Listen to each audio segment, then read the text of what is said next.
In this production, some of the characters have disabilities, some don't, and some just haven't told us yet. If at any point this makes you wonder about the definition of disability, okay.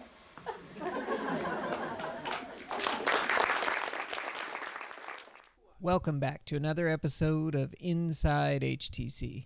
In this episode, we'll meet playwright Rich Orloff and look at his play Funny as a Crutch, performed by Improbable Theatre Company as part of the Herberger's Lunchtime Theater program.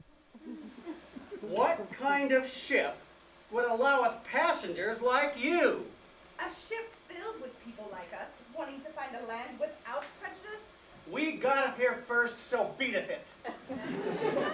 I told you we should have gone to Florida. There used to be a theater group in New York called National Theater Workshop of the Handicapped. And there aren't a lot of plays about disability, and so several years ago they decided to ask several writers, including me, to write a short play about disability. And I thought, I don't know anything about disability. But I gave it a lot of thought and finally came up with an idea I liked, and so I wrote a short play, which ironically is not in this, called I Didn't Know You Could Cook. And they liked it, and we hit it off, and so I wrote another play. And then they invited me to a playwrights retreat, and I wrote several more plays, and just being in that environment and asking myself about disability just led to idea after idea after idea. Listen, kids, this land, this whole planet, it belongs as much to you as anyone. Now that doesn't mean you won't endure suffering and hardships. All my children do, in one way or another. I grew up with juvenile rheumatoid arthritis, and when I was a kid, was told I wouldn't walk again, stuff like that. So I was always the odd person out, and as a teenager, felt very much out of everything. I was just this misfit until I discovered that I could make people laugh. When I discovered that I could make people laugh, I felt so empowered, and it just did something for me like you just couldn't believe, like nothing. And so I think anytime you could laugh at yourself and get other people to laugh with you, that's the key to everything. How would you like to be an ostracized, deformed character whose one special ability saves the circus? What movie is that from? Dumbo.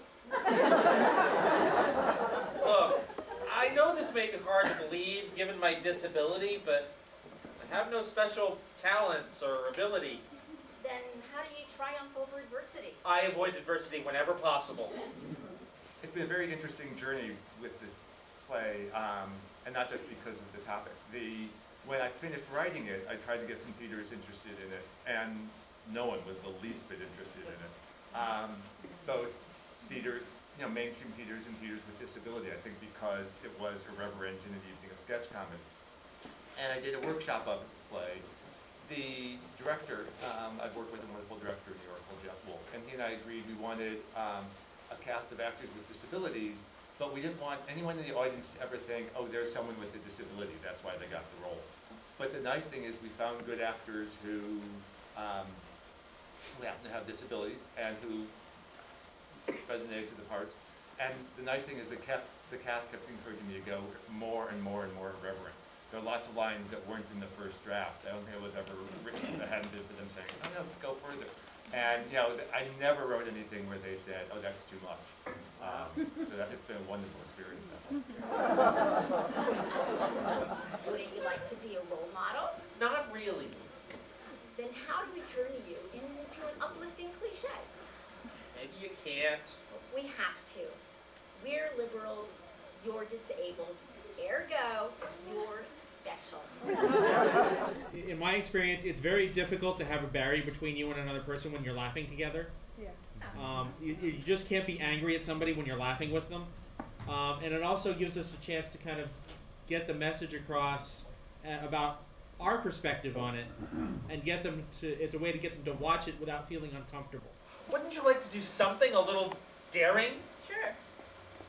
Well, like what? Like, let's have a baby. What? Let's have a baby.